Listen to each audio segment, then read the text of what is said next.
നിങ്ങൾ എപ്പോഴെങ്കിലും ചിന്തിച്ചിട്ടുണ്ടോ നിങ്ങൾ എന്തിനാണ് ജീവിക്കുന്നത്, അല്ലെങ്കിൽ നിങ്ങളുടെ ജീവിതം കൊണ്ട് എന്താണ് കാര്യമെന്നൊക്കെ? ഇങ്ങനത്തെ ചിന്തകൾ നിങ്ങളുടെ മനസ്സിലൂടെ എപ്പോഴെങ്കിലും കടന്നു പോയിട്ടുണ്ടോ? പലപ്പോഴും നമ്മളൊരു മെഷീൻ പോലെയാണ് ജീവിക്കുന്നത്. രാവിലെ എഴുന്നേൽക്കുന്നു, ജോലിക്ക് പോകുന്നു, തിരികെ വരുന്നു, ഉറങ്ങുന്നു. ഒരു കപ്പലിന് കൃത്യമായ ലക്ഷ്യസ്ഥാനമില്ലെങ്കിൽ അത് കടലിലെ കാറ്റിൽപ്പെട്ട് എങ്ങോട്ടെന്നില്ലാതെ അലഞ്ഞു തിരിയും. അതുപോലെ തന്നെയാണ് ലക്ഷ്യബോധമില്ലാത്ത നമ്മുടെ ജീവിതവും. ഇതിനോടൊപ്പം മനസ്സിൽ എപ്പോഴും നെഗറ്റീവ് ചിന്തകൾ കൂടിയുണ്ടെങ്കിൽ ജീവിതം വലിയൊരു ഭാരമായി തന്നെ തോന്നും.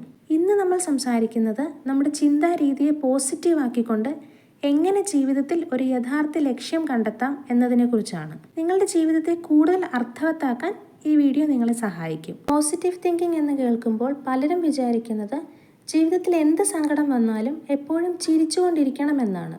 ഇതിനെയാണ് നമ്മൾ ടോക്സിക് പോസിറ്റിവിറ്റി എന്ന് വിളിക്കുന്നത്. സങ്കടവും ദേഷ്യവും ഒക്കെ മനുഷ്യ സഹജമായ വികാരങ്ങളാണ്. അവയെ നമ്മൾ അടിച്ചമർത്തേണ്ടതില്ല. യഥാർത്ഥ പോസിറ്റീവ് തിങ്കിങ് എന്നാൽ ജീവിതത്തിൽ പ്രശ്നങ്ങൾ ഇല്ല എന്ന് വിചാരിക്കലല്ല, മറിച്ച് പ്രതിസന്ധികൾ ഉണ്ടാകുമ്പോൾ ഇതിലും എനിക്ക് എന്തെങ്കിലും പഠിക്കാനുണ്ട്, ഈ അവസ്ഥയും മാറിമറിയും എന്ന് വിശ്വസിക്കാനുള്ള ധൈര്യമാണ്. സൈക്കോളജിയിൽ ഇതിനെ ഗ്രോത്ത് മൈൻഡ് സെറ്റ് എന്ന് വിളിക്കാം. പരാജയങ്ങളെ അവസാനമായി കാണാതെ വളരാനുള്ള ഒരു അവസരമായി കാണുന്ന ചിന്താഗതിയാണിത്. നമ്മൾ പോസിറ്റീവായിട്ട് ചിന്തിക്കുമ്പോൾ നമ്മുടെ തലച്ചോറിൽ എന്താണ് സംഭവിക്കുന്നതെന്ന് നോക്കാം. നമ്മുടെ തലച്ചോറിൻ്റെ അടിഭാഗത്തായി റെറ്റിക്കുലർ ആക്ടിവേറ്റിംഗ് സിസ്റ്റം എന്നൊരു ഫിൽറ്ററിംഗ് സംവിധാനമുണ്ട്. നമ്മുടെ ചുറ്റുമുള്ള ദശലക്ഷക്കണക്കിന് വിവരങ്ങളിൽ നിന്ന് എന്തിനാണോ പ്രാധാന്യം നൽകേണ്ടത് അത് മാത്രമേ റെറ്റിക്കുലർ സിസ്റ്റം നമ്മുടെ ശ്രദ്ധയിൽപ്പെടുത്തൂ. ഉദാഹരണത്തിന്, നിങ്ങളൊരു ചുവന്ന കാർ വാങ്ങാൻ ആഗ്രഹിച്ചാൽ വഴിയിലുടനീളം നിങ്ങൾക്ക് ചുവന്ന കാറുകൾ കാണാൻ സാധിക്കും. അത് പെട്ടെന്ന് ചുവന്ന കാറുകൾ കൂടിയതുകൊണ്ടല്ല, നിങ്ങളുടെ റെറ്റിക്കുലർ സിസ്റ്റം നിങ്ങളെ ഫിൽട്ടർ ചെയ്ത് അത് മാത്രം കാണിക്കുന്നത് കൊണ്ടാണ്. ഇതുപോലെ നിങ്ങൾ എപ്പോഴും പോസിറ്റീവായ കാര്യങ്ങളിലും അവസരങ്ങളിലും ശ്രദ്ധ കേന്ദ്രീകരിക്കുമ്പോൾ നിങ്ങളുടെ തലച്ചോറിലെ റെറ്റിക്കുലർ സിസ്റ്റം നിങ്ങളുടെ ജീവിതത്തിലെ നല്ല അവസരങ്ങളെയും മനുഷ്യരെയും മാത്രം നിങ്ങൾക്ക് മുന്നിലേക്ക് കൊണ്ടുവരും. പോസിറ്റീവ് ചിന്തകൾ മാത്രം പോരാ, അതിനൊപ്പം ജീവിതത്തിൽ ഒരു ലക്ഷ്യബോധം കൂടി വേണം.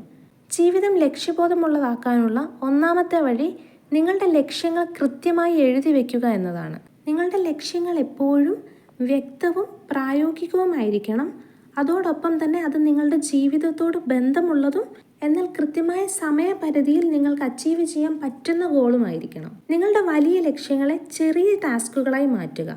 ഓരോ ദിവസവും രാവിലെ എഴുന്നേൽക്കുമ്പോൾ ഇന്ന് ചെയ്യേണ്ട പ്രധാന കാര്യങ്ങൾ ഡയറിയിൽ എഴുതുക. അത് ചെയ്യുമ്പോൾ നിങ്ങളുടെ മനസ്സിന് ഒരു ദിശാബോധം ലഭിക്കും. നിങ്ങളുടെ ചിന്തകളെ പോസിറ്റീവായി നിലനിർത്താൻ സഹായിക്കുന്ന ഒരു സൈക്കോളജിക്കൽ ടൂളാണ് വിഷ്വലൈസേഷൻ. നിങ്ങളുടെ ലക്ഷ്യം നിങ്ങൾ ഓൾറെഡി നേടിക്കഴിഞ്ഞാൽ നിങ്ങൾക്ക് അനുഭവപ്പെടുന്ന ആ ഒരു സന്തോഷത്തെ കണ്ണടച്ച് 5 മിനിറ്റ് നിങ്ങൾ ഭാവനയിൽ കാണുക. ലോകത്തിലെ മികച്ച അത്ലറ്റ്സും ബിസിനസ്സുകാരും ഒക്കെ ഉപയോഗിക്കുന്ന ഒരു സയൻറ്റിഫിക് രീതിയാണിത്. ആ ഒരു കാര്യം നിങ്ങൾ നേടിക്കഴിഞ്ഞാൽ ഉണ്ടാകുന്ന സന്തോഷത്തെക്കുറിച്ച് ആലോചിക്കുമ്പോൾ നിങ്ങൾക്കൊരു ആത്മവിശ്വാസം കിട്ടും. അത് നിങ്ങളുടെ കോൺഫിഡൻസ് വല്ലാതെ ഉയർത്തും. അതുപോലെ തന്നെ ആ ഒരു കാര്യത്തിലേക്ക് എത്തിച്ചേരാനുള്ള നിങ്ങളുടെ താല്പര്യവും ആഗ്രഹവും അത് വർദ്ധിപ്പിക്കുകയും അതിലേക്കുള്ള നിങ്ങളുടെ ജീവിതത്തെ മാറ്റിയെടുക്കുകയും ചെയ്യും. ലക്ഷ്യബോധമുള്ള ജീവിതത്തിൻ്റെ ഏറ്റവും ഉയർന്ന തലം മറ്റുള്ളവർക്ക് നമ്മളാൽ കഴിയുന്ന സഹായങ്ങൾ ചെയ്യുക എന്നതാണ്. മനഃശാസ്ത്ര പഠനങ്ങൾ പറയുന്നത് നമ്മൾ സ്വതന്ത്രരായി ജീവിക്കുന്നതിനേക്കാൾ കൂടുതൽ സന്തോഷവും സംതൃപ്തിയും തലച്ചോറിൽ ഉണ്ടാക്കുന്നത് മറ്റൊരാളെ സഹായിക്കുമ്പോഴാണ് എന്നാണ്. വലിയ കാര്യങ്ങളൊന്നും ചെയ്യണമെന്നല്ല, ഒരാളുമായി സൗമ്യമായി സംസാരിക്കുക, അല്ലെങ്കിൽ വിശക്കുന്ന ഒരാൾക്ക് ഭക്ഷണം വാങ്ങിക്കൊടുക്കുകയോ അല്ലെങ്കിൽ നിങ്ങളുടെ അറിവ് മറ്റൊരാൾക്ക് പങ്കുവെക്കുകയോ ചെയ്യുക. ഇതാണ് ജീവിതത്തിലെ ഏറ്റവും വലിയ അർത്ഥം നൽകുന്നത്. നിങ്ങളുടെ ജീവിതം എന്നത് വെറുതെ ജീവിച്ചു തീർക്കാനുള്ള ഒന്നല്ല, അത് ആഘോഷിക്കാനുള്ളതാണ്.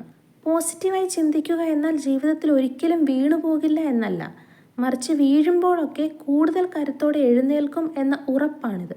ഈ വീഡിയോ ഇഷ്ടമായെങ്കിൽ ലൈക്ക് ചെയ്യുക, നിങ്ങളുടെ കൂട്ടുകാർക്കും ഷെയർ ചെയ്ത് കൊടുക്കുക. നിങ്ങളുടെ ജീവിതശൈലിയും മാനസികാരോഗ്യവും കൂടുതൽ മികച്ചതാക്കാനുള്ള ഇത്തരം അറിവുകൾക്കായി ഈ ചാനൽ ഇപ്പോൾ തന്നെ സബ്സ്ക്രൈബ് ചെയ്യുക. നിങ്ങളുടെ ജീവിതത്തിലെ ഏറ്റവും വലിയ ലക്ഷ്യം എന്താണെന്ന് കമൻറ്റ് ചെയ്യുക. അടുത്തൊരു വീഡിയോയിൽ കാണാം. Stay mindful and leave purposefully.